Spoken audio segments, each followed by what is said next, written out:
Hola, bienvenidos, bienvenidas, bienvenides. Yo soy Maribel Paniagua y estoy encantada de que estés aquí porque eso demuestra que quieres seguir aprendiendo para mejorar tu práctica. Hoy te quiero compartir un tema muy relevante en la escuela en general, que es el DUA y lectura. Cómo se vincula el DUA con la lectura y cómo logramos, esa es la finalidad del DUA, que todos los alumnos y todas las alumnas lean en la escuela. Esta es la tablita de contenidos, aquí te los dejo. Vamos a hacer un pequeñito recordatorio de qué es el DUA. Vamos a recordar qué es la lectura desde el DUA. Vamos a pensar qué es lo primordial en la enseñanza de la lectura desde el DUA, qué es lo importante, y luego vamos a centrarnos en qué te aporta el DUA en la lectura y finalmente cómo puedes enriquecer con DUA tu trabajo de enseñanza de la lectura desde cualquier método que por supuesto domines y manejes a la perfección. Vayamos entonces, ¿qué es el DUA? Ya hay muchos videos en este canal sobre eso, pero vale la pena que recordemos que es un modelo, no un método, un modelo, un enfoque, un marco de referencia encaminado a eliminar las barreras que limitan el aprendizaje, la presencia y la participación. Una barrera importante en la enseñanza, por supuesto, es que un alumno o una alumna no sepa leer y escribir. ¿Por qué? Porque la escuela es un ambiente alfabetizado y es un ambiente en lo que todo lo que ocurre en la escuela tiene que ver con la lectura y tiene que ver con la escritura, y si un alumno no está leyendo o no está escribiendo, pues está fuera del aprendizaje, lo dejas en los márgenes del aprendizaje, y eso es contra lo que está luchando el DUA. Entonces, para el DUA, ¿qué es la lectura? Esto es muy importante porque esto te da una referencia de en qué tendrías que estar trabajando cuando enseñas a leer o cuando fortaleces la lectura. La lectura, según el DUA, es la habilidad, y según la Asociación Internacional para la Lectura, es la habilidad para identificar, entender, interpretar, crear, calcular y comunicar utilizando materiales visuales, audibles y digitales, en todas las disciplinas y en cualquier contexto. Entonces, ojalá que queramos trabajar a lo largo de la escolarización en la educación primaria, en cualquier país como le llamen, para que los niños y las niñas aprendan a leer. ¿Qué es lo primordial en la enseñanza de la lectura?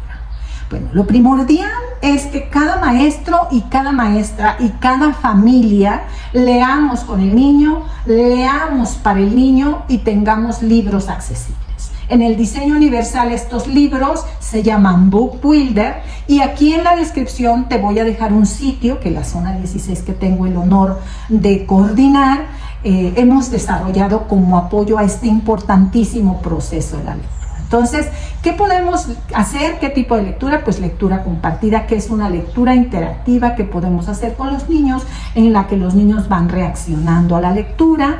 Podemos hacer lectura guiada, en la que el adulto lee un párrafo y luego los chicos lo leen. Podemos hacer lectura libre, es decir, dejar que los niños exploren los libros de las bibliotecas o los libros que los maestros llevemos para ellos. Debemos saber que en muchas familias no hay libros, porque los libros son parte de un nivel socioeconómico que no es accesible a muchos porque los libros son caros. Lleva libros, acerca libros a tu escuela, acerca revistas, acerca medios, acerca cualquier medio impreso, acerca periódicos, y deja que los niños los exploren, y sin dar una clase ellos mismos van a encontrar la diferencia entre estos diversos tipos de lectura. Lee cuentos de ficción y no ficción y ve haciendo lecturas cada vez más largas con los chicos, y deja en pausa la lectura para que el día siguiente el niño quiera seguir escuchando la lectura. Enamora a los chicos de la lectura. Lee, lee y lee para los chicos y con los chicos, y deja leer a los alumnos. Lee antes de la lección para aprender a leer. Es muy importante que leamos antes del momento de enseñanza de la lectura y del momento de la lectura. ¿Por qué razón? Pues porque el niño con esto entiende y hazlo explícito y dile, vamos a leer un momento antes de aprender a leer, porque tú tienes que aprender a leer y luego vas a hacer esto mismo que yo estoy haciendo para ti. Y esto es muy importante, es una motivación extraordinaria para los niños y las niñas. Y como segundo elemento primordial, que podrían ir alternados, no están por niveles. Elige un método pertinente a tu contexto y a la variabilidad de tu grupo.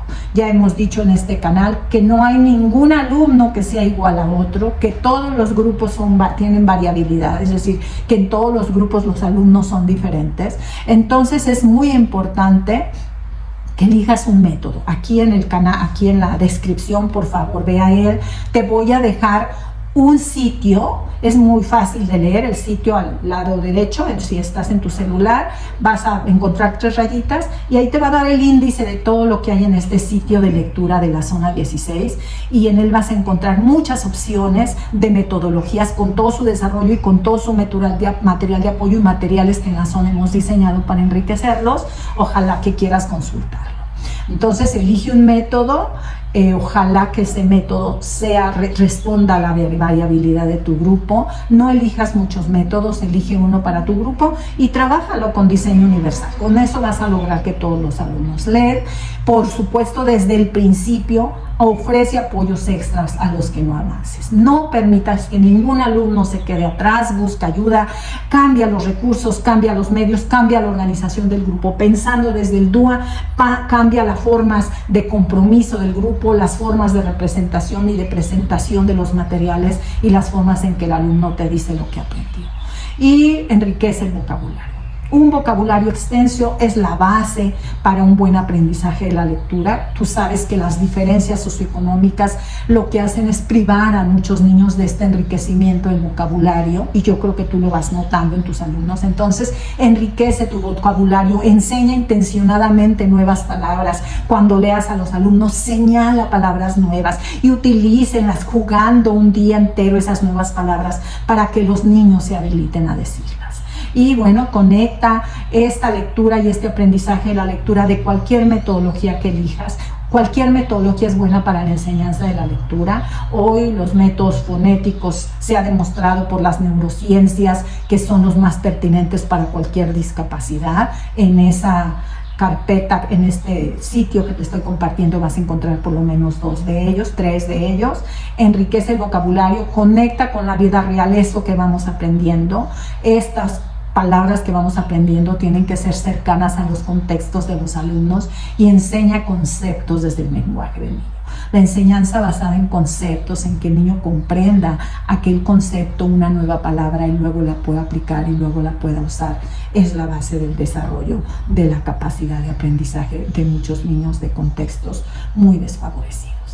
¿Qué es lo importante en la enseñanza de la lectura desde el DUA? Pues hay que jugar y hay que enriquecer este juego con recursos y medios distintos. En la rueda del DUA vas a encontrar muchos recursos, puedes usar la tecnología para ello.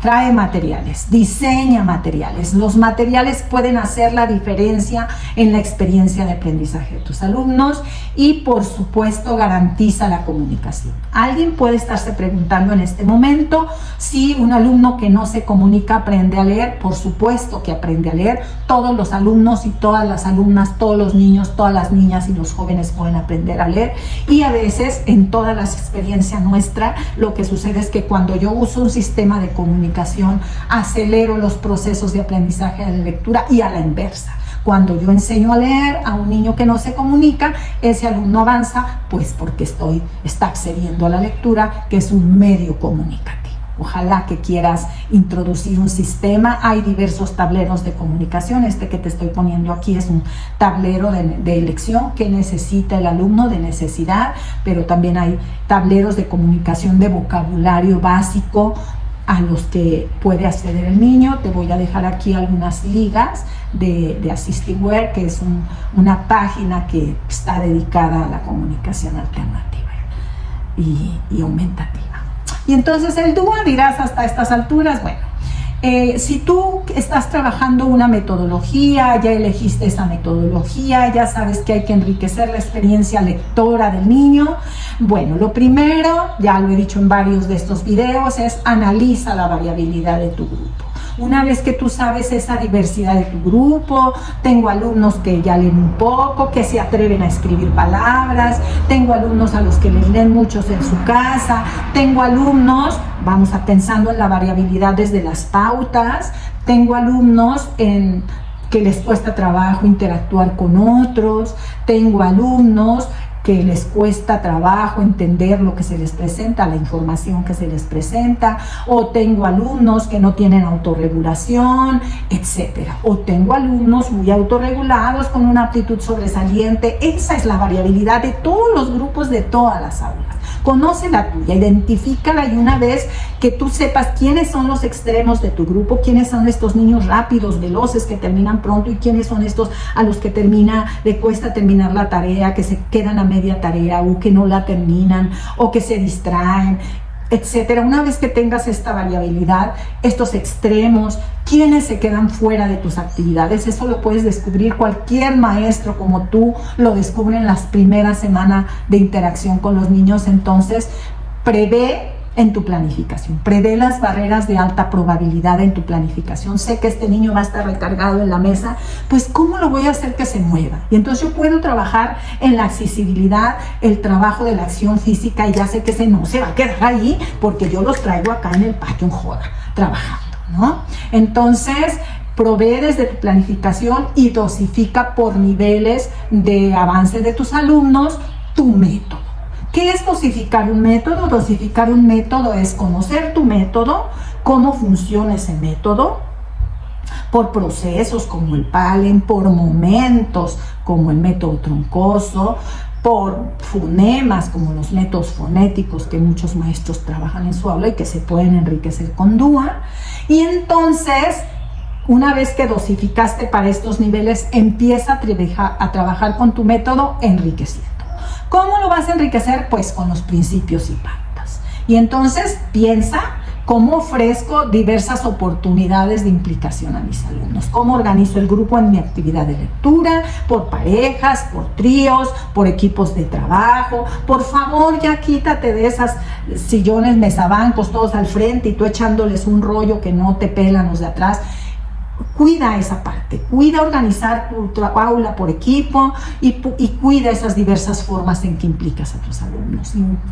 Cuida las formas de representación, los materiales, los recursos y los medios que llevas a tus alumnos y cómo te expresan lo aprendido. Dales la oportunidad del arte, dales la oportunidad del dibujo, dales la oportunidad de la representación corporal de esto que van aprendiendo sobre lo que aprendieron a leer. Descubre cada día las barreras de tu diseño, de tu planificación, de esa dosificación que hiciste. Reflexiona. Todas y todos mis alumnos se implicaron y participaron en las actividades. ¿Quién se quedó fuera? ¿Por qué se quedó fuera? ¿Qué necesito modificar para mi siguiente sesión? ¿Qué nuevos materiales necesito incorporar? Y luego consulta las pautas. Elige 1 o 2 puntos de verificación que te den respuesta y que te ayuden a resolver las barreras que reflexionaste y que encontraste. Pregúntate, ¿cómo puedo ofrecer más oportunidades de implicación a estos que se quedaron fuera? O de representación o de expresión. A estos y a todos. Y luego, pues enriquece tu planificación desde esto que te sugieren los puntos de verificación. Si tú abres las directrices del diseño universal, ahí hay unas viñetas y en esas viñetas están los puntos de verificación. Estás después de las pautas, aquí hay un video que te explica cómo leer las pautas. Entonces, integra nuevas formas de organizar el aula, nuevos recursos y medios, nuevas formas en que los alumnos te digan que aprendieron. Por favor, no permitas que ningún niño se quede atrás, ninguno menos y ninguno atrás. Y bueno, ¿cómo se enriquece con DUA? Lo primero, en la parte superior de las pautas, vienen los apoyos de acceso, ¿sí? Hay que dar un comunicador a quien lo necesite en comunicación alternativa o aumentativa. Ofrece apoyos de acceso, es decir, para reclutar el interés y para la percepción y para la acción física.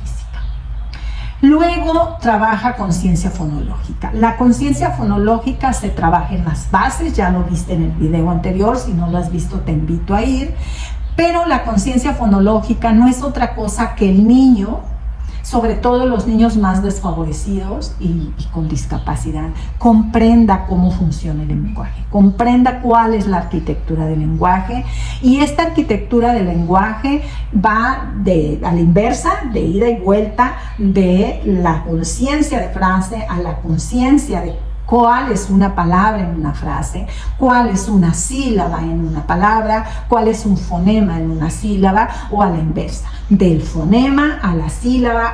Y todo esto lo podemos trabajar desde la rima a la palabra a la frase. La conciencia de rima es muy importante, trabajar rimas desde edades muy tempranas, y en primero, segundo y tercer grado de primaria. Por favor, maestro, trabaja rimas, porque las rimas ayudan a esa conciencia fonológica y mejoran las omisiones, las aglomeraciones de palabras, etc. ¿Sí? Entonces, ¿cómo lo hacemos? Pues a través del juego.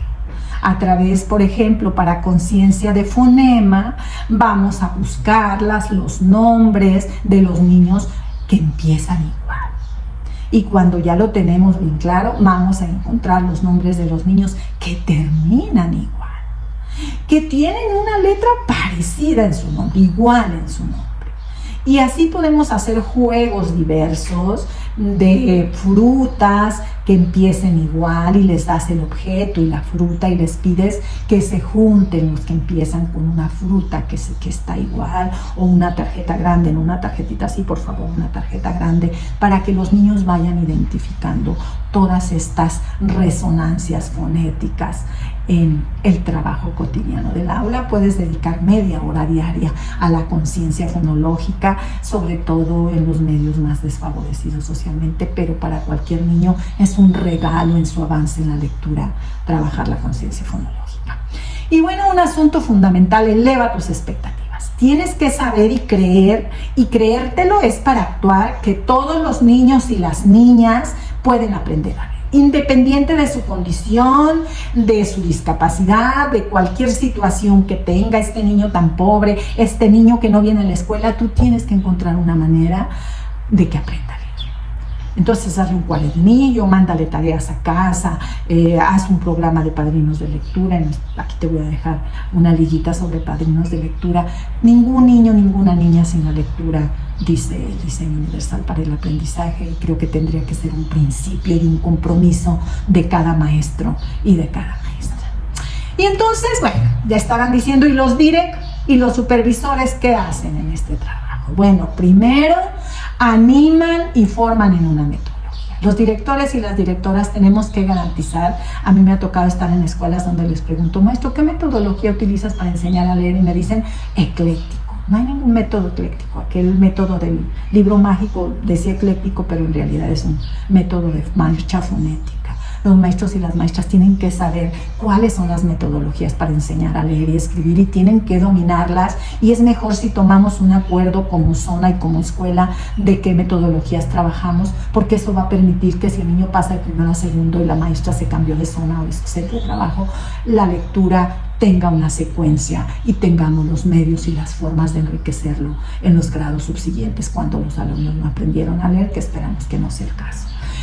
Animan y forman en DUA, pilotean con DUA en un grupo, luego en una escuela, y luego las escuelas se forman entre sí. Por aquí hay un video sobre las fases del DUA.